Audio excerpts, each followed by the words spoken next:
रहीमन पानी राखिए बिन पानी सब सून, पानी गए न उबरे मोती मानस शून। ये तो आपने सभी ने सुना होगा ये वाक्य। पर आज हम इसकी क्यों बात कर रहे हैं? जो इसका बेसिक कॉज है इंडस वाटर ट्रीटी, IWT, जिसे हम सिंधु जल समझौता कहते हैं, जो किसके बीच में है? भारत और पाकिस्तान के बीच में। परंतु प्रेजेंट सिनेरियो में इंडिया ने पाकिस्तान से इस ट्रीटी को फिर से रिव्यू करने के लिए, फिर से अरेंज करने के लिए बात कही है, जिसके लिए आज मैं आपके सामने उपस्थित हूं। नमस्कार, आप सभी का स्वागत है MPPSC उत्कर्ष के इस यूट्यूब चैनल पर। तो शुरू करते हैं इस सिंधु जल समझौता को। पर मैं आपसे बताना चाहूंगा कि जितनी भी बारीक जानकारी है, ये पूरी जानकारी आपको इस वीडियो में मिलने वाली है। चाहे प्रीलिम से रिलेटेड हो, मेन से रिलेटेड हो, या किसी भी एग्जाम की आप तैयारी कर रहे हो उससे रिलेटेड यदि सिंधु जल समझौते से कोई भी क्वेश्चन आता है तो डेफिनेटली आप उसे रिजॉल्व कर पाएंगे। तो शुरू करते हैं आज के इस कारवां को। तो सबसे पहले यदि मैं सिंधु जल समझौते की बात करूं तो उससे पहले हमें सिंधु नदी तंत्र, इंडस वाटर सिस्टम को समझना पड़ेगा कि आखिरकार ये क्या होता है। तो इंडस रिवर सिस्टम की यदि मैं बात करूं दोस्तों, तो इंडस रिवर सिस्टम में सबसे पहली जो नदी आपके सामने आती है वो कौन सी है? तो ये नदी है सिंधु नदी। सिंधु नदी के बाद जो ऊपर से नीचे, उत्तर से दक्षिण की ओर, नॉर्थ टू साउथ आते हैं, तो नंबर 2 पर जो रिवर आती है वो रिवर होती है झेलम नदी। तो सिंधु, देन झेलम, तीसरे नंबर पर आती है झेलम जिससे मिलती है, दैट इज चेनाब। क्या होती है? चेनाब। तो सिंधु, झेलम, चेनाब। चेनाब से अगली रिवर जो मिलती है वो होती है रावी नदी। सिंधु, झेलम, चेनाब, रावी। रावी के बाद सबसे स्मॉल ट्रिब्यूटरी दैट इज व्यास, या इसे वीस कहा जाता है।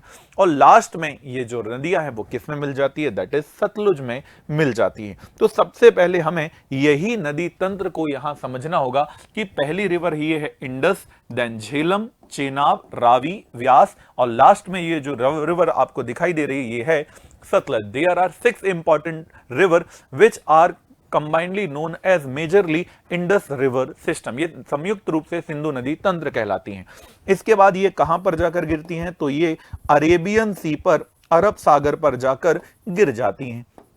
पर हमारे लिए अभी इंपॉर्टेंट क्यों है? तो ये दिमाग में रखिएगा कि इससे रिलेटेड हमारे ऊपर कौन कौन से क्वेश्चन आ सकते हैं। चूंकि हाल ही में सिंधु नदी जल के लिए पाकिस्तान में नोटिस भारत ने भेजा है, इसीलिए ये वर्तमान में क्या दिखाई देता है? हाईलाइटेड मुद्दा दिखाई देता है। अब एग्जाम में हमसे क्या क्या क्वेश्चन पूछे जा सकते हैं? तो ये क्वेश्चंस हो सकते हैं एक्सपेक्टेड कि सिंधु नदी जल विवाद की चर्चा कीजिए, ये हो सकता है। सिंधु नदी जल विवाद का इतिहास बताइए।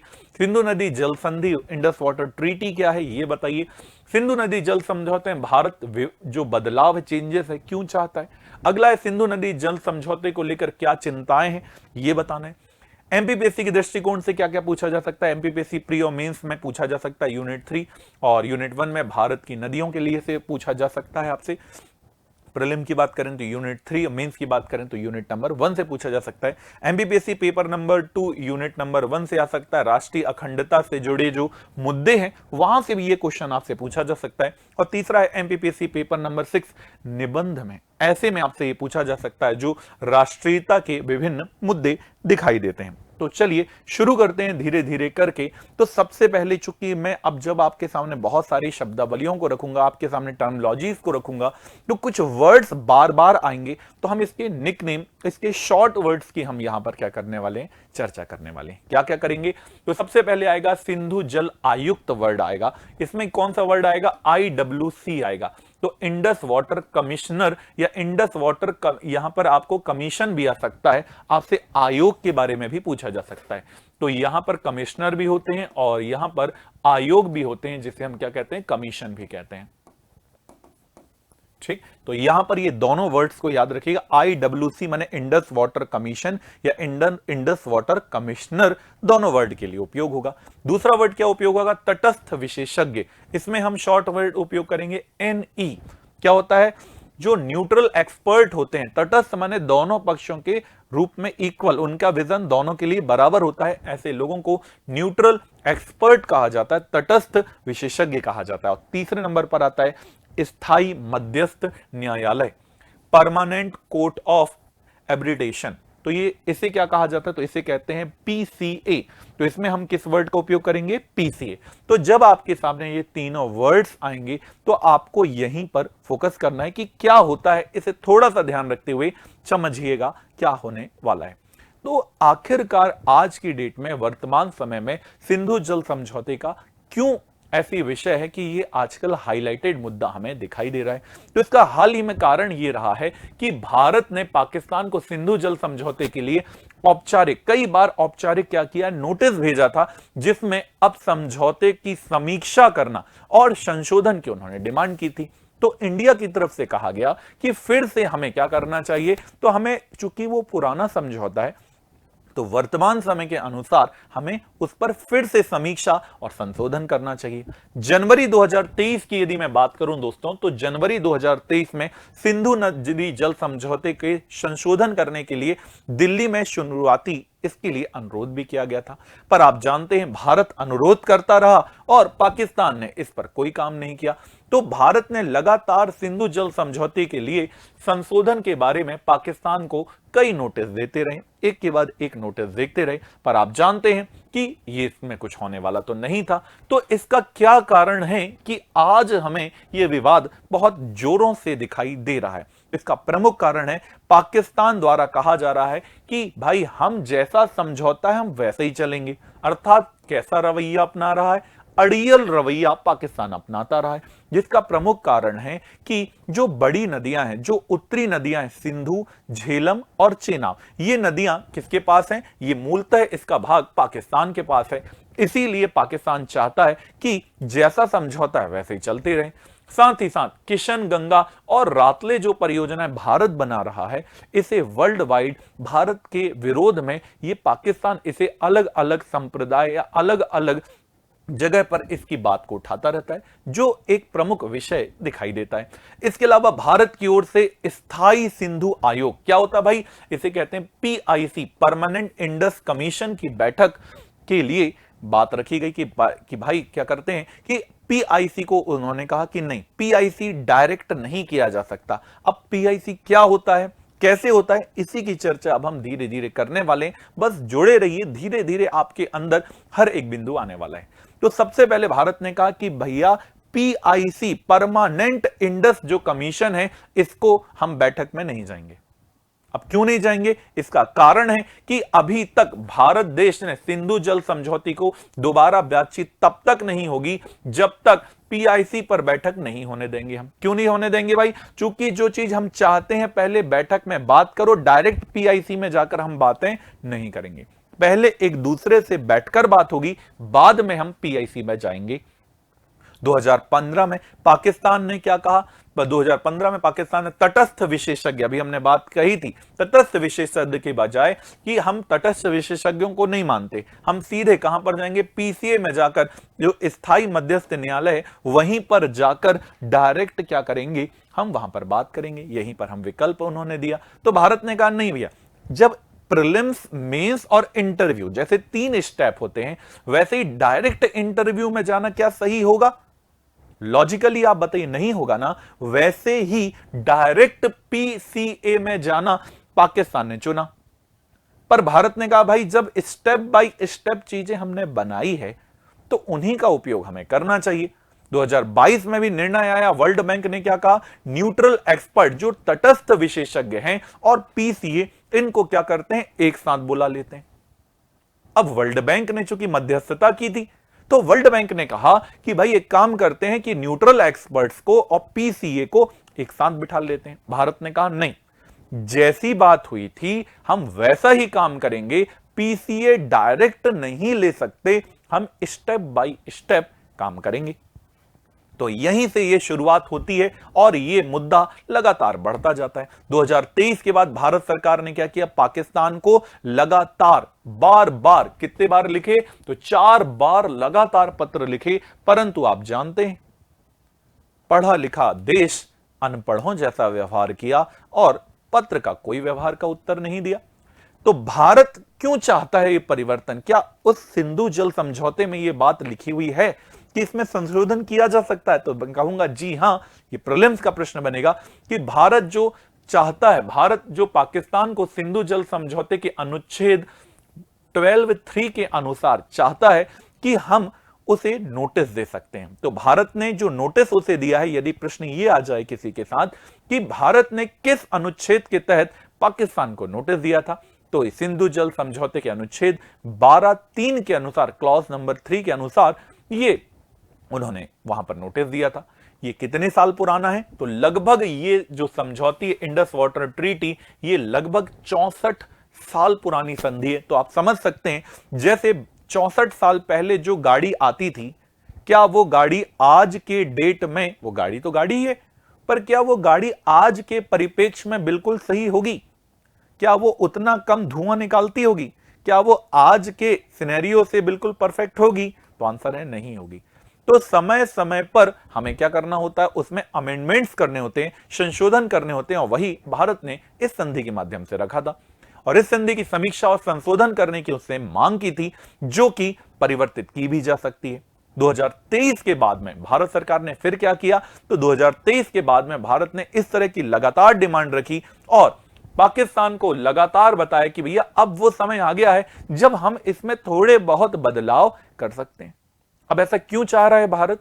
इसका कारण है कि पहले जम्मू कश्मीर और लद्दाख में जनसंख्या कम थी, अब जनसंख्या और भारत उसे विकास करना चाहता उस क्षेत्र का, और यही कारण है कि अब भारत के द्वारा उस क्षेत्र के विकास करने के लिए वहां पर जो आप नवीकरणीय स्रोत दिखाई देते हैं, उन गैर नवीकरणीय स्रोतों की जगह नवीकरणीय स्रोतों के उपयोग में वृद्धि करने के लिए से ये समझौते को फिर से वो चाहता है भारत की उस पर चेंजेस किए जाएं। अब अनुच्छेद नंबर आते हैं 12(3) के अनुसार। तो अनुच्छेद नंबर 12(3) क्या कहता है? तो कहता है कि दोनों सरकारों के बीच एक नए अनुसमर्थन समझौते के माध्यम से संशोधन हो सकता है। तो संशोधन किससे हो सकता है? तो अनुच्छेद 12(3) के अनुसार हो सकता है। और अनुच्छेद 12(3) के तहत ही ये आप देखिएगा, हमने उसे क्या दिया था, नोटिस दिया था कि भाई हम संशोधन चाहते हैं, पर पाकिस्तान ने इसका आंसर नहीं दिया आपको। सिंधु नदी जल समझौते की बात करें तो इस समझौते पर 1960 में 1960 में जाकर समझौता हुआ था और यह पाकिस्तान और भारत के बीच जल बंटवारे पर आधारित है। तो अब इसके धीरे धीरे इतिहास के पन्नों में हम चलते हैं। तो सबसे पहले सिंधु जल समझौते को यदि हम बात करें तो इंडिपेंडेंस से पहले की बात करते हैं, स्वतंत्रता के पहले की बात करें तो विभाजन से पहले ये जो हिमालय अर्थात तिब्बत के क्षेत्र से निकलकर आने वाली जो प्रमुख नदी है सिंधु और सतलज, और इसकी जो सहायक नदियां जैसे झेलम, चेनाब, रावी, व्यास, ये सभी नदियों का संयुक्त जल का उपयोग कैसे होगा, इसके लिए एक साझा नेटवर्क की व्यवस्था पहले से की गई थी। इसके बाद जब भारत 15 अगस्त 1947 को आजाद हुआ, तब क्या करें? तब भारत ने क्या किया? विभाजन के बाद से जल वितरण को लेकर दोनों देशों में जो तनाव की स्थिति पैदा हो रही थी, तो भारत ने कहा, एक विशाल हृदय होने के नाते भारत ने कहा कि भैया आप बिल्कुल चिंता नहीं कीजिए, आप जैसा आपको जल मिलता था ये जल आपको बिल्कुल मिलता रहेगा। इसके लिए क्या किया गया? इसके लिए अंतर डोमिनियन समझौता हुआ 4 मई 1948 को। कब हुआ भाई? 4 मई 1948 को एक समझौता हुआ। इसके तहत भारत ने वार्षिक भुगतान के बदले जितना पानी भारत पाकिस्तान को साल भर में देता है, उससे भारत में पाकिस्तान को पर्याप्त पानी देने का आश्वासन दिया, बिल्कुल इसकी व्यवस्था करके दी। तो स्वतंत्रता के पहले भी यह काम होता था, स्वतंत्रता के बाद भी यह जारी रहे। इसके लिए 4 मई 1948 को देख लीजिएगा, अंतर डोमिनियन समझौता हुआ और इसके तहत भारत ने पाकिस्तान को निर्बाध रूप से यह पानी की जल की व्यवस्था करके दी। अब ये जो व्यवस्था की, ये कैसी व्यवस्था थी? तो ये एक अस्थायी व्यवस्था थी, परमानेंट नहीं थी। ये एक नॉन परमानेंट अस्थायी व्यवस्था थी, परंतु ये सुरक्षित जरूर थी। समझौते में समस्याओं में एक स्थायी समाधान की आवश्यकता को भी जन्म दिया। भाई भारत ने कह दिया, ये समझौता कर लिया और पानी जा रहा है, निर्बाध रूप से पानी जा रहा है, पर क्या ये जरूरी है कि हमेशा ऐसी स्थिति रहे? ऐसी स्थिति नहीं होगी ना, सिचुएशन चेंज हो सकती है। इसी के लिए समझौते को समस्याओं से समाधान के लिए एक ऐसी स्थायी समाधान हो, इसके लिए आगे की ओर बढ़ती हुई नजर आए। और इसी के बाद 1960 में सिंधु जल समझौता समय के साथ आने लगा। तो अब हम इसी की बात करते हैं कि आखिरकार what is IWT, Indus water treaty क्या है, सिंधु जल समझौता आखिरकार क्या है। तो सिंधु जल समझौता यदि आपके पास एक 7 मार्क के क्वेश्चन के रूप में आता है, एक मुख्य परीक्षा के दृष्टिकोण से आपके सामने आता है, तो ये लिखे हुए की पॉइंट आपको बहुत वैल्यू देने वाले हैं। तो हम कहां से शुरुआत करते, तो सबसे पहले बताएंगे कि सिंधु नदी जल समझौता जो है ये एक द्विपक्षीय समझौता है। कैसा समझौता है? It is a bilateral project. ये एक द्विपक्षीय समझौता है जो भारत और पाकिस्तान के मध्य हुआ था। ये समझौता कहां हुआ था? तो ये समझौता हुआ था कराची में। तो ध्यान रखिएगा दोस्तों, ये समझौता कराची में हुआ था और डेट थी 19 सितंबर 1960। तो 19 सितंबर 1960, 19 ऑफ सितंबर 1960 से कराची में जाकर भारत और पाकिस्तान के बीच ये समझौता हुआ था। और इसमें समझौता कराने वाला व्यक्ति कौन था, ऐसा समुदाय कौन सा था? तो ये वर्ल्ड बैंक था, जिसने इंडिया और पाकिस्तान दोनों को आमने सामने बिठाकर ये मध्यस्थता कराई थी। भारत की ओर से पंडित जवाहरलाल नेहरू जी ने इस पर हस्ताक्षर किए थे। वहीं पाकिस्तान की ओर से अयूब खां, जो वहां के राष्ट्रपति हुआ करते थे, उनके द्वारा यह हस्ताक्षर किया गया था। इसके अलावा वर्ल्ड बैंक में उस समय कौन थे भाई? तो वर्ल्ड बैंक में WAB इलिफ द्वारा इसमें हस्ताक्षर किए गए थे मीडिएटर। आप देखिएगा कभी भी आप यदि कोर्ट जाते हैं या कोर्ट के किसी भी काम में आते हैं तो कुछ लोगों के हस्ताक्षर भी कराए जाते हैं मध्यस्थ के रूप में, दर्शक के रूप में, कि हां इन दोनों को देखने वाले, इन दोनों की सहमति देने वाले व्यक्ति ये है। तो 19 सितंबर 1960 को जब कराची में यह समझौता हुआ तो मध्यस्थता वर्ल्ड बैंक ने की। इंडिया और पाकिस्तान दो पक्ष इन्होंने दोनों के सामने रखे। पाकिस्तान की ओर से वहां के तत्कालीन राष्ट्रपति अयूब खां के द्वारा और भारत की ओर से भारत के तत्कालीन प्रधानमंत्री पंडित जवाहरलाल नेहरू द्वारा इस पर हस्ताक्षर किया गया था। इसके अलावा यदि इंपॉर्टेंट चीज देखें तो ये कब से प्रभावी हुई थी, तो इफेक्टिव कब से हुई थी? तो 1 अप्रैल 1960 से ये इफेक्टिव मानी गई, जबकि इस पर हस्ताक्षर 19 सितंबर 1960 को हुआ था। तो ये बहुत इंपॉर्टेंट फैक्ट यहां पर नजर आता है।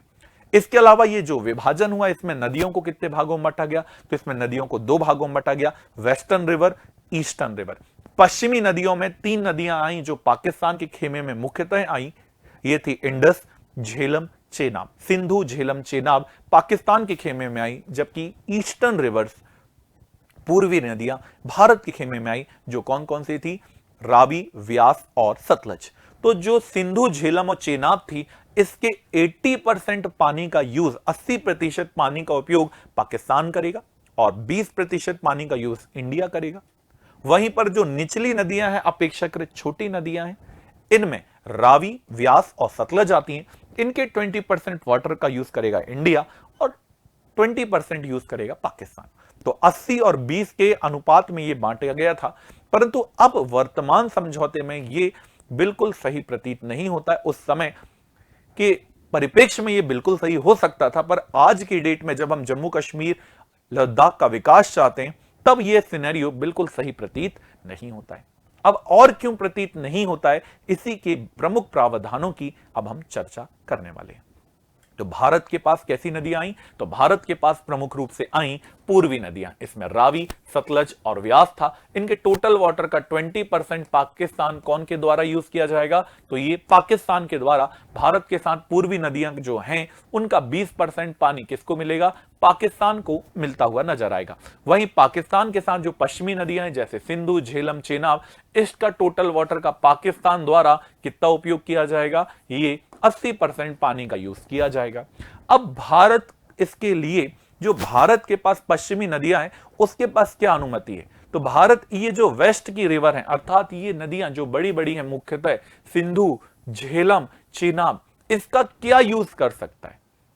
इसका यूज, पानी तो बह रहा है, तो जैसे हमारे क्षेत्र से कोई नदी बहती है तो हम उस डिस्ट्रिक्ट के द्वारा, उस राज्य के द्वारा क्या क्या किया जा सकता है? तो दुनिया के हर काम किए जा सकते हैं, पर इन नदियों में वैसा नहीं दिखाई देता है। क्या कर सकते हैं? तो पहला हम इरिगेशन कर सकते हैं, हम यहां पर सिंचाई कर सकते हैं। दूसरा, पश्चिमी नदियों पर run of the river project बनाते हैं। अब हो सकता है कि अधिकांश अधिकारियों के लिए, जो भावी अधिकारी हैं, उनके लिए ये वर्ड नया हो, रन ऑफ द रिवर। ये कैसे डैम होते हैं भाई, ये आखिरकार कैसे बांध है? तो आप बिल्कुल चिंता ना करें, आप उत्कृष्ट के साथ जुड़े हैं, आपको उत्कृष्ट बनाने में उत्कृष्ट कभी भी कोई भी चीज कमी नहीं छोड़ता। तो बस जुड़े रहिए, देखते रहिए, समझते रहिए। तो run of the river project बनाया जाएगा, अर्थात पानी रोका नहीं जाएगा, बहते हुए पानी से जो काम करना है कर सकते हैं। तीसरा, बाढ़ के भंडारण के उद्देश्य के पश्चिमी नदियों के पानी का ओनली 3.75 MAF तक भंडार किया जा सकता है। बस, बहुत ज्यादा पानी को आप स्टोर नहीं कर सकते, चाहे बाढ़ का समय क्यों ना हो। और क्या उपयोग कर सकते हैं? गैर उपयोग क्या हो सकते हैं? तो गैर उपयोग में कर सकते थे आप बिजली उत्पादन, नेविगेशन, अर्थात अन्य ऐसे काम जो छोटे छोटे हैं, बिजली उत्पादन, ये भी किए जा सकते हैं। संविधान में, संविधान अर्थात इंडस जल समझौता, इंडस वाटर ट्रीटी के कुछ संविधान है, कुछ अनुच्छेद हैं, उन्हीं की चर्चा करते हैं। तो अनुच्छेद 1 में उसकी परिभाषा दी है, पूर्वी नदियों का क्या प्रावधान है। अनुच्छेद 2 में पूर्वी नदियों का केवल प्रावधान की डिटेल है। अनुच्छेद नंबर 3 में पश्चिमी नदियों के जल का प्रावधान है। चौथे में पूर्वी और पश्चिमी नदियों का प्रावधान है। 5 में वित्तीय प्रावधान। 6वें में आंकड़ों का आदान प्रदान करना। 7वें नंबर में भविष्य सहभागिता। अनुच्छेद नंबर 8 में स्थायी सिंधु आयोग, ये हमारे लिए काम का है, तो ये ध्यान रखिएगा। इसलिए इसको मैंने आपके लिए निकाल कर लाया है कि ताकि आपको कोई भी तरह की समस्या ना हो। तो स्थायी सिंधु आयोग बनेगा, ये कौन से अनुच्छेद में दिया हुआ? तो अनुच्छेद नंबर 8 में दिया है। मतभेद और विवादों का निस्तारण, समापन होगा, यह अनुच्छेद नंबर 9 में दिखता है। अनुच्छेद नंबर 10 में संकटकालीन प्रावधान दिखाई देते हैं। और आगे यदि बात करें तो अनुच्छेद नंबर 11 में सामान्य और साधारण प्रावधान दिए हैं। अनुच्छेद नंबर 12 में अंतिम प्रावधान है। फिर संकलग्न अलग अलग दिखाई देते हैं कि भारत और पाकिस्तान के बीच टिप्पणी जो होगी उसका आदान प्रदान किया जाएगा। सहायक नदियों के ऊपर कृषि के लिए क्या उपयोग किया जा सकता है, पश्चिमी नदियों का क्या उपयोग होगा। तो निष्पक्ष विशेषज्ञ, जो हमारे लिए दूसरा इंपॉर्टेंट पक्ष है कि न्यूट्रल जो पर्सन होगा, वो निष्पक्ष जो विशेषज्ञ होगा, वो कहां से आएगा? तो निष्पक्ष की बात संलग्न F में की गई है, तो याद रखिएगा।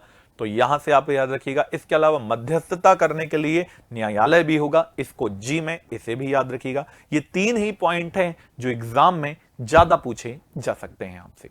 अब चलते हैं धीरे धीरे करके, हम जब आगे बढ़ रहे हैं तो एक शब्द आपके लिए मैंने लिया था जो इस संधि में बहुत इंपॉर्टेंट भूमिका निभाता है, run of the river hydro electric project.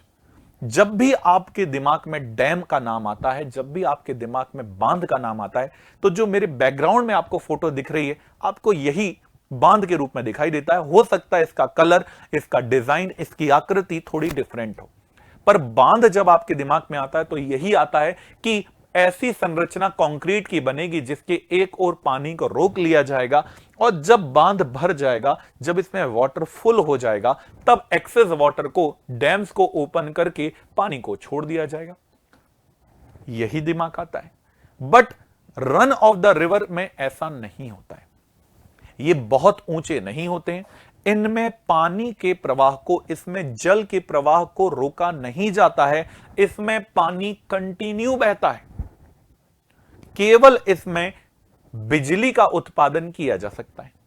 आप देख सकते हैं सिंचाई के लिए उपयोग किया जा सकता है, बिजली बनाई जा सकती है, और बिजली बनाने के लिए इसे थोड़ा ऊंचाई से नीचे गिराया जाता है। पर इसमें पानी को रोका नहीं जा सकता, ना ही मूलतः इसके मार्ग को परिवर्तित किया जा सकता है। तो यही संधि इसे बाकियों से अलग बनाती है, इसे बाकियों से पृथक करती है। तो ये जो run of the river hydro electric project होते हैं, वो क्या होते हैं, उन्हीं की बात हम कर रहे थे।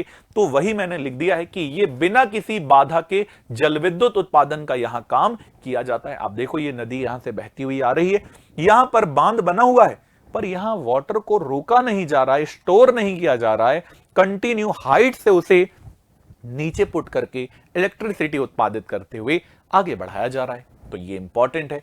वर्तमान में जो भारत ने परियोजनाएं बनाई हैं, जैसे कि नाप्ता झाकरी परियोजना है, लोअर सुबानसिरी प्रोजेक्ट है, किशन गंगा प्रोजेक्ट है, ये सब प्रोजेक्ट इसी प्रकार से बनाए हैं जिसे कहा जाता है run of the river hydro electric project. अब आपको क्लियर हो गया होगा, पूरा विश्वास है कि अब जब भी आपसे जीवन काल में रन ऑफ द रिवर, जब भी इंडस, झेलम, चेनाब नदियों पर बने बांधों की चर्चा होगी तो आपके दिमाग में वो डैम नहीं आएगा जो आप नॉर्मल रूप से आता है। इसे ही क्या कहा जाता है? इसे रन ऑफ द रिवर कहा जाता है। अब हम और विवाद का कारण क्या है, क्यों भारत और पाकिस्तान में और विवाद देखे जा रहे हैं, तो इसका प्रमुख कारण में पहला विवाद है किशन गंगा जल विवाद और दूसरा विवाद का कारण है रटले जल विद्युत hydro electricity project.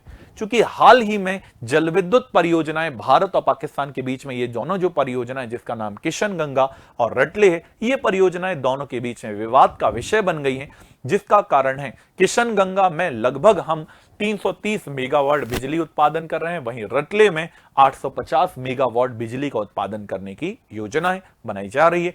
Kishan Ganga कौन सी नदी है? तो किशन गंगा वही नदी है जो झेलम की सहायक है। तो याद रखिएगा, किशन गंगा झेलम की सहायक नदी, इसे पाकिस्तान में नीलम नदी के नाम से जानते हैं।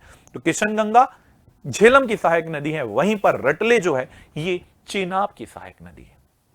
तो ये प्रीलिम्स में आने वाले प्रश्न भी है और मेंस में तो हम पढ़ ही रहे हैं।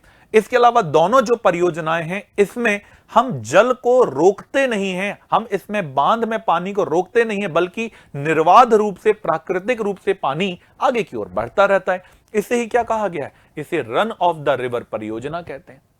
पर ठहरा वो देश जिसके पास खाने का भोजन सामग्री नहीं है, पर जनसंख्या में 5वें नंबर पर आते हैं, पर विद्वानों की कमी तो कहीं भी नहीं है। तो वही विद्वानों के द्वारा कहा गया कि भैया इस तरह की बांध बनाने से या बांध बनाने से पानी रोक लिया जाएगा और पाकिस्तान को पानी नहीं मिलेगा, हम प्यास से मर जाएंगे। पर उन महान लोगों को कौन समझाए कि रन ऑफ द रिवर क्या होता है? काश एक बार उत्कर्ष क्लास में उन्होंने पढ़ा होता तो उनको पता चल जाता कि रन ऑफ द रिवर क्या होता है। ऐसे ही वहां के लोगों को मिसगाइड किया जाता है और मिसगाइड हुए लोग अलग अलग तरह की विडंबनाएं लगाते हैं। तो आप भी समझिए, एक जागरूक नागरिक बनिए। आगे बढ़ते हैं। पाकिस्तान ने क्या आपत्ति लगाई? तो पाकिस्तान को कहना है भाई कि परियोजना से सिंधु जल समझौते के प्रावधान का उल्लंघन होता है, आप पानी को रोक नहीं सकते, 20% उपयोग कर सकते हैं। पर उन्हें कौन बताए कि पानी को रोकना नहीं है, इसमें पानी निर्बाध रूप से आगे बढ़ता रहता है।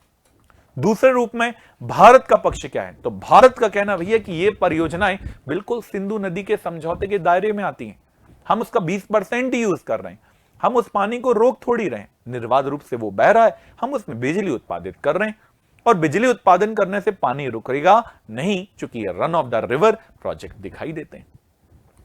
पाकिस्तान ने क्या आपत्ति जताई? और तो पाकिस्तान ने कहा कि किशन गंगा नदी जो नीलम कहलाती है वहां पर इसका जल प्रभावित हो रहा है। अब उन्हें कैसे समझाएं भाई? ऊपर से नेविगेशन से देखो, फोटोज में देखो, आपको अभी मैंने फोटो दिखाए, आप ही बताओ क्या उसमें पानी रुक रहा है? पर यह पाकिस्तान को कौन समझाए? चलिए, पर देखते हैं कि 2013 में इंटरनेशनल कोर्ट, आपने सुना होगा, नीदरलैंड के हेग में है, यहां पर स्थायी मध्यस्थता न्यायालय जो है इसमें भारत की जीत हुई। भारत ने पूरे साक्ष्य दी कि भाई साहब ये बांध बने हुए हैं, चलकर देखिए, डेटा दिया इंटरनेट से, ऊपर से नेविगेशन से, सैटेलाइट से सब चीज देखी गई और यहां पर पाकिस्तान को मुंह की खानी पड़ी और यहां से भारत को एक जीत मिली जिसने सिंधु जल समझौते में भारत की तटस्थता के बारे में बताया। अब आखिरकार ये जो सिंधु जल समझौता है, इस विवाद को कैसे समाधान किया जाए, कैसे विवाद का समाधान एक्चुअल में होता है, क्या होता है? तो इसमें सबसे पहले तीन स्टेप होते हैं, इन 3 स्टेपों को फॉलो किया जाता है और इसी के तहत विवादों का निपटारा होता है। पहला स्टेप क्या होता है जो पाकिस्तान नहीं अपनाता? पहला स्टेप होता है सिंधु जल आयुक्तों की बैठक होती है, जो कमिश्नर्स होते हैं इनकी बैठक होती है। सेकंड में क्या होता है? सेकंड में यदि यहां भी काम नहीं हुआ तो तटस्थ विशेषज्ञ आते हैं, वो अपनी राय देते हैं। यहां पर भी राय ना बने तब स्थायी मध्यस्थता न्यायालय पीसीए, आपने देखा भी था, परमानेंट कोर्ट ऑफ आर्बिट्रेशन, यहां पर जाकर बात की जाती है। पर पाकिस्तान चाहता है डायरेक्ट पीसीए में चले। तो क्या यह सिंधु जल समझौते का उल्लंघन नहीं है? आप ही बताइए, कमेंट कीजिए। क्या आपको अब जानकारियां स्पष्ट होने लगी हैं? तो 3 स्टेप होते हैं। पहला स्टेप क्या होता है? तो पहला स्टेप होता है कि इंडस वाटर कमीशन या इंडस वाटर कमिश्नर्स आपस में बैठकर बात करते हैं। दूसरे में जो न्यूट्रल एक्सपर्ट है वो उनको सॉल्व करता है प्रॉब्लम को। यदि वहां भी नहीं हुई तब ये बात पीसीए में जाती है, परमानेंट कोर्ट ऑफ आर्बिट्रेशन में जाती है। पहला चरण वही है कि विवाद के समाधान दोनों देश सिंधु जल आयुक्तों के बीच बैठक करके करेंगे। दूसरे चरण में यदि सहमति नहीं बनी तो वर्ल्ड बैंक से तटस्थ विशेषज्ञ नियुक्त करने का अनुरोध किया जाएगा, जो न्यूट्रल होंगे, ना पाकिस्तान के ना भारत के, दोनों के नहीं होंगे, ना पाकिस्तान ना भारत, दोनों के नहीं होंगे, और इसी से न्यूट्रल एक्सपर्ट अपनी बात रखेंगे। यदि यहां भी बात नहीं बनी तो अंतिम विवाद नीदरलैंड के international court of justice Hague में होगा, जहां पर स्थायी मध्यस्थ न्यायालय पीसीए में इसे भेजा जाएगा। अब क्लियर हो रहा है? बिल्कुल सही। पाकिस्तान ने क्या विकल्प दिया? तो पाकिस्तान का कहना है कि भैया 2015 में पाकिस्तान ने तटस्थ विशेषज्ञ की बजाय डायरेक्ट पीसीए का विकल्प चुना, जिसका भारत विरोध करता है, जिसका हमेशा से भारत विरोध करता है। जब 3 स्टेप है, जब एमपीपीएससी निकालना प्रीलिम्स, मेंस और इंटरव्यू में है, और आप कहें नहीं फॉर्म भर के डायरेक्ट इंटरव्यू देंगे, तो फिर तो पाकिस्तान जैसी बात हो गई। तो वही चीज है, इसीलिए अधिकारी बनिए, इसलिए एक सजग नागरिक बनने की आवश्यकता आपको नजर आती है। 2022 का क्या निर्णय आता है भाई? पाकिस्तान ने तो 2015 में सीधे कहा कि एनी के सीधे हम न्यूट्रल एक्सपर्ट नहीं चाहते, हम सीधे पीसीए चाहते हैं। पर 2022 में क्या निर्णय आया? तो विश्व बैंक ने तटस्थ विशेषज्ञ और पीसीए दोनों को एक साथ बिठाने की बात कर दी। अब वर्ल्ड बैंक ने किस आधार पर कहा ये तो नहीं पता, बट भारत ने कहा कि नहीं भाई साहब, जब इंटरव्यू और मेंस एक साथ नहीं ले जा सकता, प्रीलिम्स भी होना जरूरी है, अर्थात तीनों स्टेप फॉलो होंगे तभी इस समझौते पर बात होगी, तभी इसको आगे हम बढ़ाएंगे, अदरवाइज नहीं बढ़ेगा। अब देखते हैं और क्या प्रकृति है। वही पीआईसी, स्थायी सिंधु आयोग, इंडस वाटर कमीशन की बात करें तो, या परमानेंट इंडस कमीशन की बात करें तो वही है, परमानेंट इंडस कमीशन की बात कर रहे हैं। तो इंडस वाटर कमीशन जो दिखाई देता है, ये क्या काम करता है, किस प्रकार से काम करता है, इसी पे चलिए बात करते हैं। तो 1960 में अनुच्छेद 8 के तहत स्थायी सिंधु आयोग का गठन का प्रावधान किया गया है, पहला पॉइंट। दूसरा, भारत और पाकिस्तान दोनों अपने अपने कितने भेजेंगे? एक पीसीआई भेजेंगे, पीआईसी भेजेंगे, परमानेंट है ना, इंडस कमीशन के पद को स्थापित करेंगे। तीसरे में क्या होगा? आयोग की साल में कम से कम कितनी बार बैठक होगी? एक बार बैठक जरूर होगी, और उसमें बारी बारी से एक एक करके आयोजित करेंगे। एक बार भारत में, एक बार पाकिस्तान में यह आयोजन होगा। कम से कम एक बार आयोजन होना कंपलसरी है। इसके अलावा और चीज की बात करें, इसका वार्षिक कार्य जो होगा, दोनों सरकार अपनी रिपोर्ट साल में दोनों अपनी रिपोर्ट एक दूसरे को एक्सचेंज भी करेंगी। और आज तक की सबसे बड़ी उपलब्धि यदि मैं कहूं इंडस वाटर ट्रीटी की, तो 60 से अधिक वर्षों के बावजूद अब तक 117 दौर में बैठक हुई हैं और 110 आयोजन इसमें हुए हैं। 117 दौरे हुई हैं और इसमें 110 बार बैठकें सफलतापूर्वक संचालित हुई हैं, जो बहुत अच्छी बात है। इसके अलावा अनुच्छेद 9(1) के अनुसार जो भी प्रश्न होंगे उसका शीघ्रता से निपटारा करने का हर प्रयास किया जाएगा। वैसे हमने इस मुद्दे पर पहले भी बात की थी। तो सबसे पहले क्या आया? पीआईसी, परमानेंट इंडस कमिश्नर, ये बनाए जाएंगे, एक भारत की ओर से, एक पाकिस्तान की ओर से, और साल में एक बार बात करना नितांत आवश्यक है। इसके अलावा यदि हम बात करें प्रश्नों का निपटारा कैसे किया जाएगा आयोग द्वारा, तो किसी भी तथ्य हो, कोई भी प्रश्न है, यदि आपने पूछा तो जांच, उस प्रश्न की जांच सबसे पहले पीआईसी के द्वारा ही की जाएगी, परमानेंट इंडस कमीशन के द्वारा, कमिश्नर के द्वारा ही की जाएगी। यदि आयोग किसी प्रश्न पर सहमत नहीं बना, ऐसा हो सकता है ना कि किसी प्रश्न पर वो सहमति नहीं बने, तब इसे क्या माना जाएगा? तो इसे मतभेद माना जाएगा। क्या माना जाएगा? डिस्प्यूट माना जाएगा। ये इंपॉर्टेंट वर्ड है कि इसे क्या माना जाएगा? डिस्प्यूट माना जाएगा। कोई भी विवाद बना, मान लेते हैं विवाद की स्थिति उत्पन्न होने पर आयोग क्या करेगा? दोनों सरकारों को विवाद के तथ्य देगा, क्या डेटा है, सहमति के क्या बिंदु हो सकते हैं, कौन कौन से पॉइंट हो सकते हैं, इसकी बात करेगा। साथ ही साथ कौन कौन से विवादित मुद्दे हैं और प्रत्येक आयुक्त के विचार क्या हैं, इस पर इसकी डिटेल रिपोर्ट प्रस्तुत की जाएगी ताकि समस्या का समाधान निकले। आपने भी देखा होगा कि यदि दो पक्ष लड़ रहे हैं तो दोनों पक्ष को लड़ने से रोकने के लिए एक मध्यस्थ की जरूरत होती है ना, जो दोनों तरफ से बहुत अच्छे से काम करता है, दोनों तरफ से वो क्या करता है, न्यूट्रल रहता है और न्यूट्रल रहते हुए उनको काम करता है। आगे बढ़ते हैं। रिपोर्ट प्राप्त करने के बाद यदि उसके बाद भी यदि रिपोर्ट में अनुचित बहुत ज्यादा विलंब देखा जा रहा है, तो सरकार विवाद को हल करने के लिए दूसरी सरकार के लिए क्या करेगी, वार्ता की बात करेगी कि चलिए साहब आमंत्रित हैं आप। ऐसे ही होता है ना, जब भी कोई लड़ाई होती है तो क्या होता है, एक पक्ष दूसरे पक्ष को क्या कर देता है, आमंत्रण देता है कि चलिए आप आइए बैठकर बात करते हैं। तो वही काम ये पीसीआई या पीआईसी के द्वारा किया जाता है। और फिर यदि इस मामले में भी बात नहीं निपले तो फिर तटस्थ विशेषज्ञ जो न्यूट्रल एक्सपर्ट है वो वर्ल्ड बैंक या अलग अलग संस्थाओं के द्वारा अलग अलग स्थानों से भेजे जाते हैं।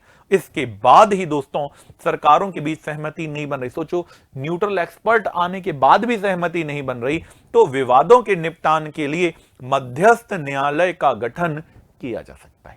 तो 3 स्टेप हैं, उन 3 स्टेपों को यदि पालन नहीं किया गया तो सब गड़बड़ हो जाएगा। तो इसलिए बहुत इंपॉर्टेंट है ये तीनों स्टेप। अब आगे बढ़ते हैं कि विवाद के निपटान के लिए जो स्थायी मध्यस्थ न्यायालय पीसीए का गठन किया जाना है, ये भी तो बहुत इंपॉर्टेंट है।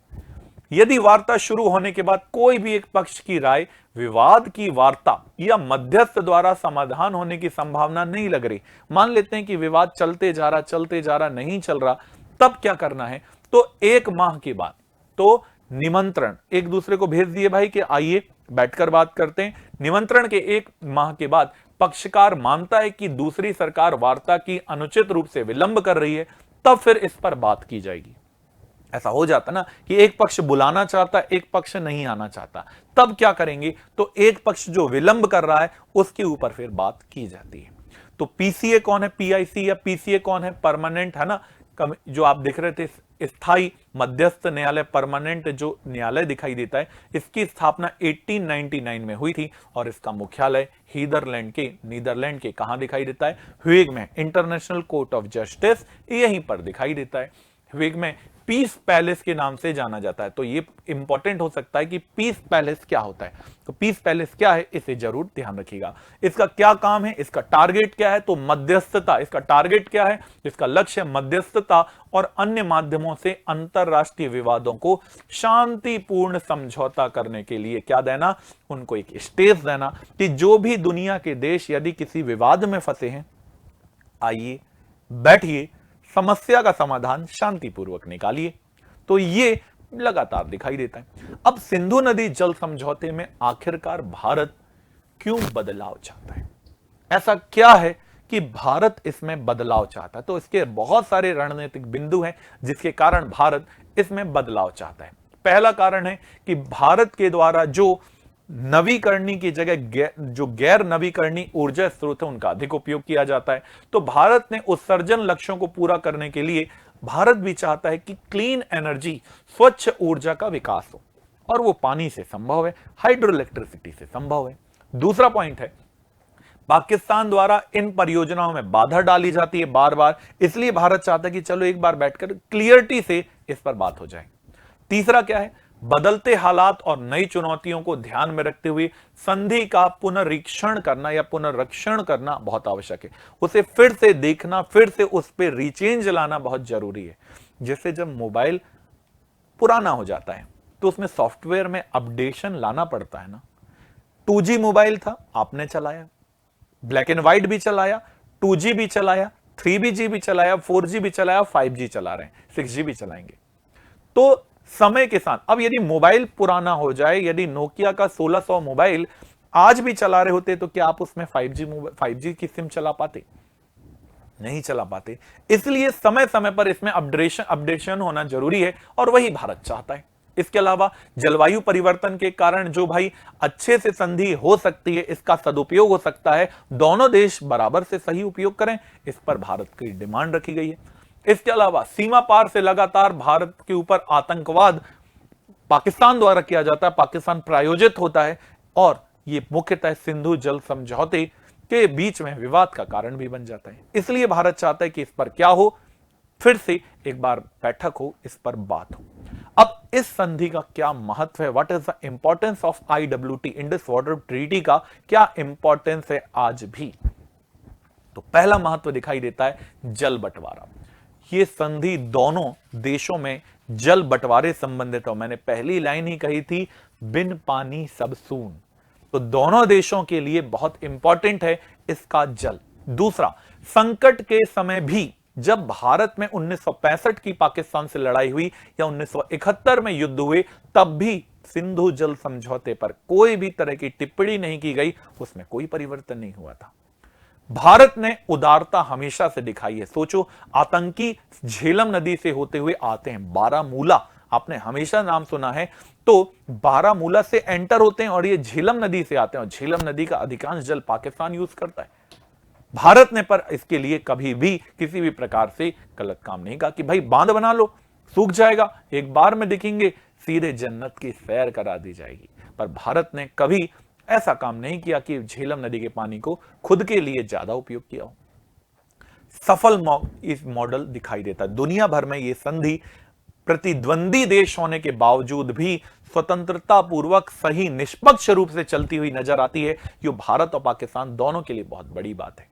इसके अलावा इस संधि में राजनीतिक तनाव के बावजूद दोनों देशों में युद्ध जैसी घटनाएं कई बार आमने सामने देखी गई हैं, पर उसके बावजूद ये जो समझौता है वो एक दूसरे को प्रबल साझेदार के रूप में जरूर दिखाता है।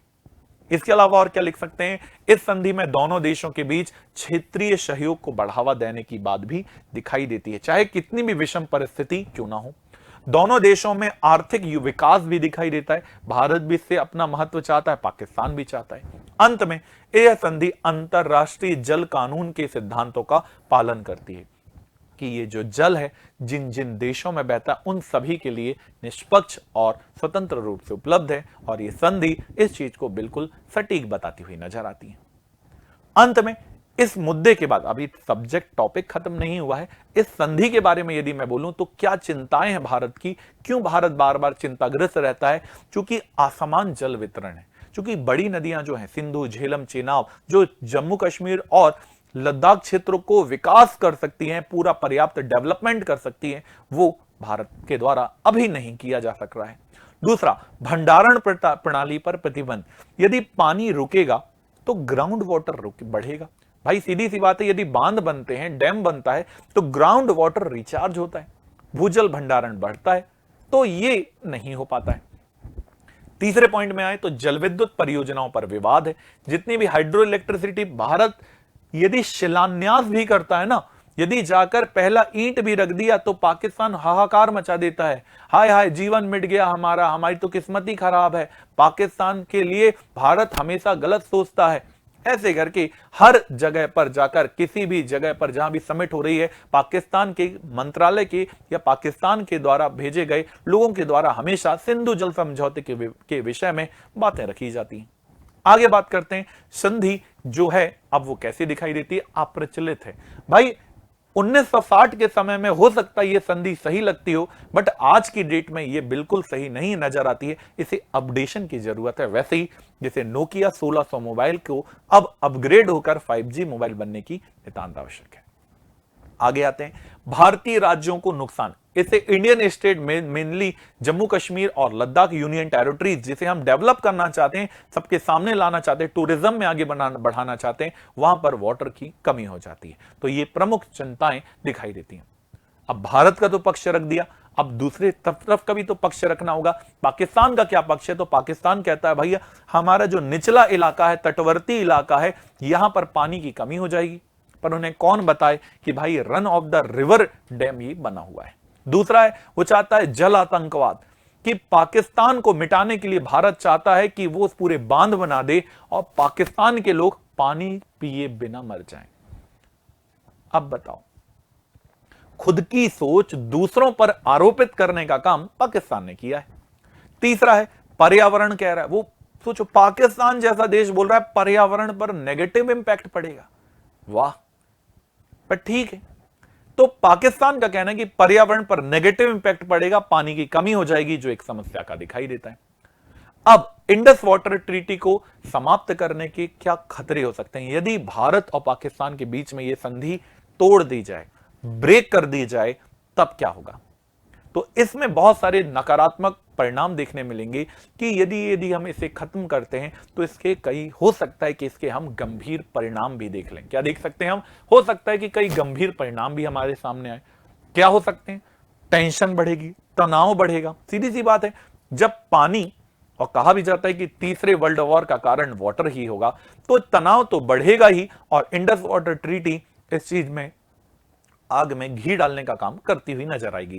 क्षेत्रीय अस्थिरता बढ़ेगी, आतंकवाद प्रायोजित, फिर से आतंकवाद बढ़ने की घटनाएं हो सकती। दोनों देशों के बीच में बहुत सारे जल बेसिन एक दूसरे को जल बांटते हैं, जो विवाद का विषय बन जाएंगे। भारत की प्रतिष्ठा को भी थोड़ा सा नुकसान हो सकता है, क्योंकि संधि, एग्रीमेंट मूलतः स्थायी होना चाहिए, बट यह बात बिल्कुल सही है कि समय के साथ उस पर लचीलापन भी होना चाहिए, और यह बात भारत ने उस संधि में उसी समय रख दी थी। तो भारत का विश्व पटल पर उसकी प्रतिष्ठा को नुकसान पहुंचाने का काम पाकिस्तान कर सकता है, परंतु उसके दिए गए अनुच्छेद में होने वाला संविधान संशोधन या उसमें होने वाला अमेंडमेंट इस चीज को, भारत की प्रतिष्ठा को खत्म होने नहीं देगा। इकोनॉमिकल नुकसान हो सकता है कि कुछ देश जो पाकिस्तान के ऊपर या पाकिस्तान के प्रति प्रेम भाव रखते हो, वो भारत के साथ ट्रेड ना करें, व्यापार ना करें। मानवीय संकट भी हो सकता है क्योंकि हर नदी भारत से निकलती नहीं है। सिंधु हो या सतलज हो, it is originate from the Tibet China, ये तिब्बत चाइना से निकल कर आती हैं। तो भाई ऐसा काम तिब्बत चाइना भी कर सकता है फिर। तो इन चीजों पर भी हमें ध्यान रखना चाहिए, और निष्कर्ष में क्या लिख सकते हैं कि इंडस वाटर ट्रीटी दोनों देशों के लिए बहुत ही इंपॉर्टेंट है। ये किसी भी कीमत में खतरे पे नहीं डालना चाहिए। आपसी सहमति से इनके क्या करना चाहिए, इनका निपटारा करना चाहिए। आप सभी के लिए उत्कृष्ट क्लास, आपको उत्कृष्ट बनाने के लिए टेस्ट सीरीज लेकर आई है, जो हो रही है शुरू 29 सितंबर 2024 से। ये वीकली टेस्ट होने वाले हैं। इसमें आपको 30 टेस्ट मिलने वाले हैं, 20 यूनिट वाइज और 10 पार्ट वाइज टेस्ट आपको मिलने वाले हैं। अब इसकी क्या क्या विशेषता है, चलिए एक बार बात कर लेते हैं। तो इसमें 30 टेस्ट मिलेंगे, 20 यूनिट वाइज, 10 आपको प्रैक्टिस टेस्ट मिलने वाले हैं विथ मॉडल आंसर। क्या गलती किए इसकी भी आपको डिटेल जानकारी मिलेगी। डिटेल कॉपी चेकिंग होती है, फीडबैक भी आपको 1 to 1 दिया जाता है, 1 to 1 गाइडेंस मिलेगा। यदि कोई कमी है आप में तो आप आइए, वेलकम है, आप पूछिए हमारे एक्सपर्ट से कि क्या कमी रह गई थी। एक्सपर्ट आपको पर एक्सपीरियंस्ड पैनल दिखाई देती है। कॉपी एवेल्युएशन भी आपको बेस्ट मिलेगा पूरे एमपी से।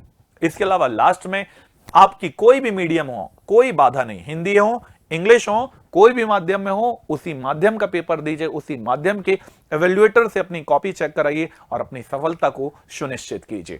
इसके अलावा सबसे इंपॉर्टेंट, यदि आप इसमें एनरोल होना चाहते हैं तो आपके लिए 6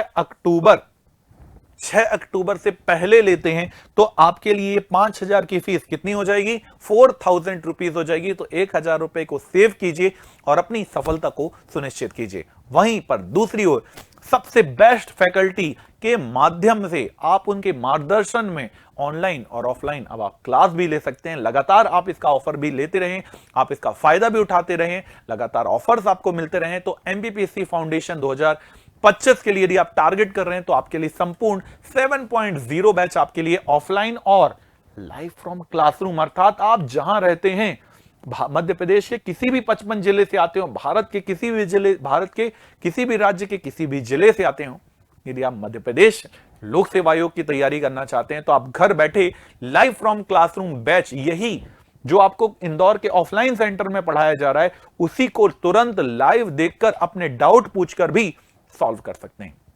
तो हिंदी और इंग्लिश दोनों माध्यम में ये उपलब्ध है। तो तुरंत आइए इंदौर या फिर हमारे कस्टमर केयर पे कॉल कीजिए और अपनी सफलता है उसको सुनिश्चित जरूर कीजिए। तो टेस्ट भी देख सकते हैं, फाउंडेशन भी देख सकते हैं। अब हम देखते हैं कि सिंधु नदी जो तंत्र है, वो सिंधु नदी तंत्र क्या है। तो सिंधु नदी तंत्र, इंडस रिवर सिस्टम में there are total 6 important rivers. They are the Indus, Jhelum, Chenab, Ravi, Beas and Sutlej. तो सिंधु, झेलम, चेनाब, रावी, व्यास, सतलज इसमें प्रमुख नदियां नजर आती हैं। तो एक एक नदी के ऊपर हम बात करते हैं। तो सिंधु नदी जो है, ये नदी बोखरचू ग्लेशियर से निकलती है और धीरे धीरे आगे बढ़ती है, जो नियर बाई है मानसरोवर लेक के। वहीं पर जो सतलज नदी है, ये भी मानसरोवर लेक के निकट राकसताल, या राक्षस ताल झील से निकलती हुई नजर आती है। झेलम नदी जम्मू कश्मीर से ओरिजिनेट होती है, अभी हम इसके बारे में भी देखेंगे। वहीं पर चेनाब नदी हो तो यह हिमाचल प्रदेश से निकलती है।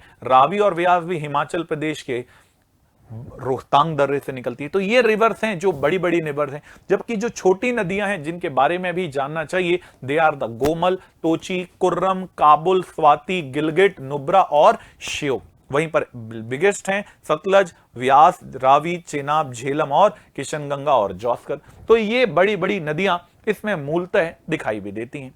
तो what is Indus river system, फटाफट एक बार देख लेते हैं। जब इतनी चर्चा की है तो इनकी भी चर्चा एक बार जरूर होना चाहिए।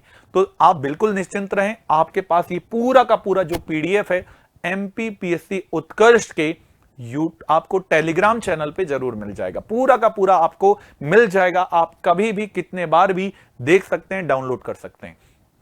तो इंडस रिवर सिस्टम की बात करें तो ये बहुत ही इंपॉर्टेंट है। इसमें सबसे प्रमुख रिवर है इंडस। इंडस रिवर का ओरिजिन कहां से होता है, तो इसका ओरिजिन मानसरोवर के बोखरचू ग्लेशियर से होता है।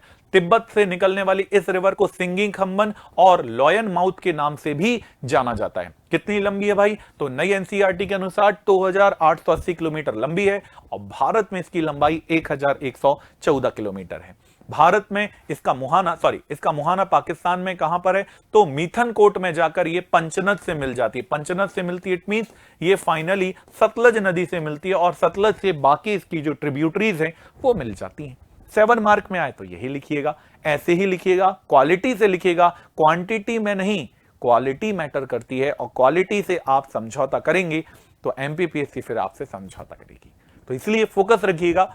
सहायक नदियां कौन कौन सी हैं, तो सतलज, व्यास, रावी, चेनाब और झेलम इसकी लेफ्ट हैंड ट्रिब्यूटरीज हैं, जबकि राइट हैंड से श्योक, काबुल, कुर्रम और गोमल जैसी नदियां मिलती नजर आती हैं। विशेष में क्या लिखेंगे, ये एक पूर्ववर्ती नदी है। It is a antecedent river. क्या होती है एंटीसीडेंट रिवर, ऐसी नदियां जो माउंटेन्स, पर्वतों के निर्माण के पहले भी लगभग वहीं पर प्रवाहित होती थी और आज भी वहीं प्रवाहित होती हैं। ऐसी नदियों को एंटीसीडेंट या पूर्ववर्ती नदी कहा जाता है। और हिमालय में बहने वाली सबसे वेस्टर्न रिवर है, सबसे पश्चिमी नदी है। अंत में दमचौक के पास से भारत में प्रवेश करती है। इंडिया में एंटर कहां से करती है, दमचौक से करती है और फाइनली कहां पर जाकर मुहाना बनाती है, तो ये अरेबियन सी में, अरब सागर में जाकर मुहाना बनाती है। 7 मार्क में आए तो ये लिखिएगा। इंडस रिवर सिस्टम 10 नंबर में आए तो पूरा लिखिएगा जो अब हम पढ़ने वाले हैं।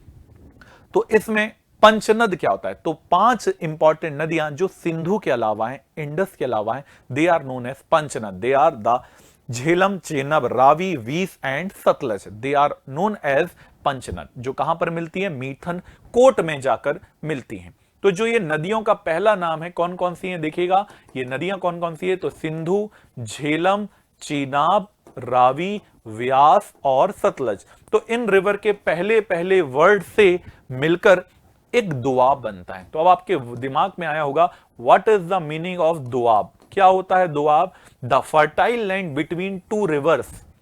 दो नदियों के बीच में या नदियों के बीच की जो उपजाऊ भूमि होती है, जलोढ़ मिट्टी वाली या कोई भी मृदा जो उपजाऊ प्रकृति की होती है, उसे दुआब कहा जाता है। तो 5 important doabs located in Indus river system.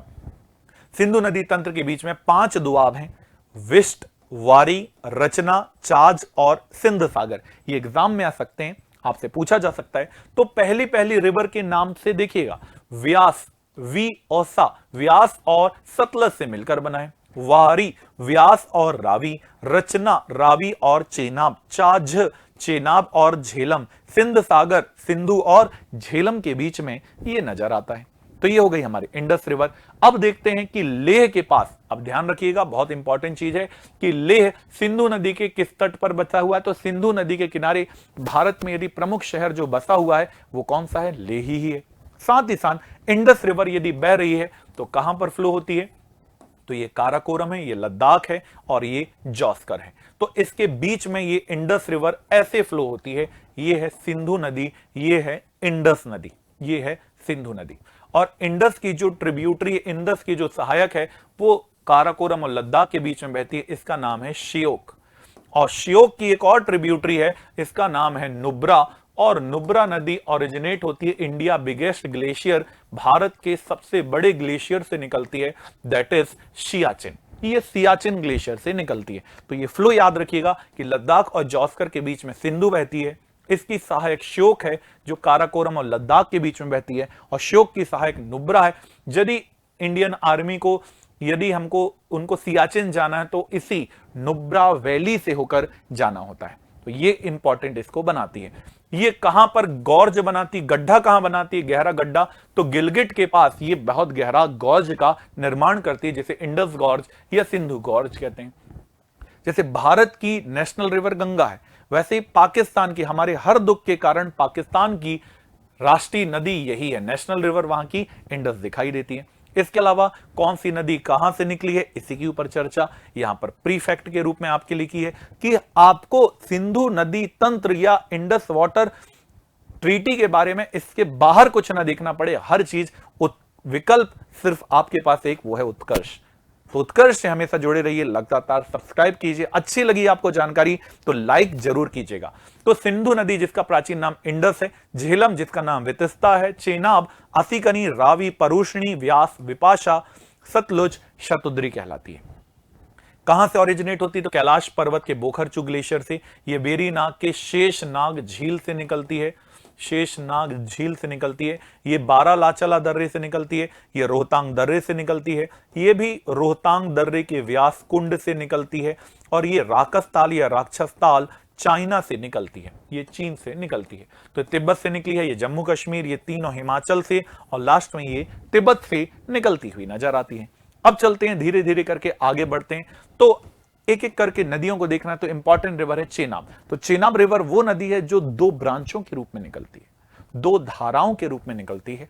एक है चंद्रा, चंद्र, और दूसरी है भागा। तो the two important branches are Chandra and Bhaga, and they are combinedly known as Chenab river. ये दोनों मिलकर चेनाब नदी का निर्माण करती हैं। भागा नदी हिमाचल प्रदेश में बारालाचला दर्रे के पास कहां से निकलती है, सूर्यताल से निकलती है भागा। और चंद्रा कहां से निकलती है, तो चंद्रताल के पास से निकलती है, ये ध्यान रखना है। तो चंद्रताल से चंद्रा रिवर और सूर्यताल से भागा रिवर का ओरिजिन होता है। और हिमाचल प्रदेश में से चंद्रभागा कहते हैं, बट जब ये कश्मीर में एंटर होती है तब इसे किस नाम से जानते हैं, तब इसे चेनाब कहते हैं। लोगों को लगता है हिमाचल प्रदेश में ही इसे चेनाब कहते हैं, बट इट्स रॉन्ग। आगे बढ़ते हैं। इसकी लंबाई कितनी है, तो 1180 किलोमीटर लंबी है, और सिंधु की सबसे बड़ी सहायक नदी है। बड़ी क्या होती है, जिस रिवर में वाटर कैचमेंट एरिया ज्यादा है, जिस नदी पर जल ग्रहण क्षेत्र ज्यादा है, उसे उसका क्या कहा जाता है, उसकी बड़ी सहायक नदी कहते हैं। लंबी क्या होती है, लॉन्गेस्ट, जिसकी लंबाई ज्यादा हो, दैट इज सतलज। जो सतलज है इसकी सबसे लंबी सहायक है। और बिगेस्ट और लार्जेस्ट ट्रिब्यूटरी कौन सी है, तो दैट इज चेनाब है। इस पर कौन कौन सी योजना है, तो दुलहस्ती, पाकलडुल, सलाल और बगलीहाल जैसे प्रोजेक्ट हैं। कैसे हैं, तो आपने देख ही लिया है। आगे सहायक नदियां कौन कौन सी, तो झेलम और रावी इसकी प्रमुख ट्रिब्यूटरी हैं। चेज या चाज दोआब चेनाब और झेलम के बीच में, और रचना दोआब रावी और चेनाब के बीच में नजर आता है। फिर आता है झेलम। बिल्कुल, झेलम माने जम्मू कश्मीर। जी हां, तो झेलम नदी का उद्गम जम्मू कश्मीर में शेषनाग झील से होता है, और ये पाकिस्तान में किससे जाकर मिलती है, चेनाब रिवर से मिलती है। It means it is a international river. आगे इसकी लंबाई कितनी है, तो ये 725 किलोमीटर लंबी है, और श्रीनगर से होकर जाती है, अर्थात इंडिया के biggest fresh water lake, Bharat की सबसे बड़ी मीठे पानी की झील में अपना अस्थायी मुहाना बनाती है। इसके अलावा इसकी कौन कौन सी परियोजना है, तो इसमें उरी और पाकलडुल उरी और तुलबुल जैसी परियोजनाएं दिखाई देती हैं, जबकि पाकिस्तान ने इस पर, पगला ने इस पर मंगला डैम बनाया है। तो इस पर मंगला डैम बनाया गया है। सहायक नदियां, तो इस पे सहायक नदियों में हमने देखा था बहुत इंपॉर्टेंट किशन गंगा, जिसे पाकिस्तान में नीलम नदी कहते हैं। इसके अलावा पुंछ, लिडार और करेवाल जैसी ट्रिब्यूटरीज इसमें दिखाई देती हैं। विशेषता यह है कि ये कश्मीर वैली का निर्माण करती है। कश्मीर वैली वही है जहां पर जो बारामूला से लेकर ये नदी है ना, बारामूला से अनंतनाग तक है ना, बारामूला से अनंतनाग तक, इसको पूरा कर लीजिएगा, बारामूला से अनंतनाग तक ये नदी नौकायन है, अर्थात इसमें नाव चलाई जा सकती है। और यही कारण है दोस्तों कि यहां पर आतंकवादी यहां से एंटर होते हैं। आपने कई बार सुना भी होगा कि पाकिस्तान से आतंकवादी बारामूला में छुपे मिले, सुना है ना, अनंतनाग में मिल रहे हैं। क्यों मिल रहे हैं? क्योंकि ये मैदानी इलाका, प्लेन रीजन, सोचो पहाड़ के बीच में प्लेन रीजन, तो एंटर तो हो ही सकते हैं। इसकी सबसे बड़ी अर्थात सबसे ज्यादा पानी लेकर वाटर कैचमेंट एरिया वाली रिवर भी किशन गंगा दिखाई देती है, इसे पाकिस्तान में नीलम कहते हैं। इसके अलावा झेलम नदी इंडस पाकिस्तान या इंडो पाकिस्तान बॉर्डर भी बनाती है। साथ ही साथ प्राचीन काल में भारतीयों ने इसे क्या कहा है? वितस्ता, और यूनानियों ने इसे कहा है हाइडेस पीच। आपने सुना होगा सिकंदर और पोरस का युद्ध, सुना है ना, सिकंदर वर्सेस पोरस का युद्ध। तो सिकंदर और पोरस का युद्ध इसी हाइडेस पीच नदी के आसपास देखा जाता है, वो आप इतिहास में पढ़ते हैं। इसके बाद पाकिस्तान ने पे प्रवेश करने से पहले ये गॉर्ज बनाती है। गॉर्ज क्या होता है? जब नदी पहाड़ से मैदान में उतरती है तो एक गॉर्ज बनता, गड्ढा बनता, उसे ही गॉर्ज कहा जाता है। तो सिंधु, झेलम, चेनाब। अगली नदी आती है रावी। तो रावी नदी को दो नाम से जानते हैं, एक नाम है परुष्णी और दूसरा नाम है इरावती, नॉट इंद्रावती। ठीक, तो इंद्रावती तो छत्तीसगढ़ में बहती है, ये है इरावती, और इरावदी कहें तो वो म्यांमार में बहती है। तो तीन एक जैसे नाम है पर तीनों एक नहीं है। फिर से इंद्रावती छत्तीसगढ़ में है, इंद्रावती, फिर इरावती यहां पर दिखाई दे रही है, और वहां पर आपने देखा इरावदी, म्यांमार की गंगा इरावदी को कहा जाता है। तो यह भी ध्यान रखिएगा। तो चलते हैं रावी नदी के ऊपर। तो रावी रिवर का ओरिजिन कहां से होता है? तो हिमाचल प्रदेश में रोहतांग पास से रावी ओरिजिनेट होती है। लंबाई इसकी लगभग भी 725 किलोमीटर नजर आती है। पाकिस्तान में चेनाब से मिल जाती है। इसकी दो प्रमुख सहायक नदियां साओ और श्वील नजर आती हैं। इस पे कौन सी डैम बने हैं, कौन सी परियोजना बनी है? तो इस पे चमेरा, थीन अर्थात रणजीत सागर बांध इस पे है। कई बार इसको रंजीत भी इसी का नाम मिलता नजर आता है, तो रंजीत में कंफ्यूज मत हो जाइएगा। इसके अलावा करतारपुर साहब, पाकिस्तान में आपने ये नाम बहुत अच्छे से सुना होगा।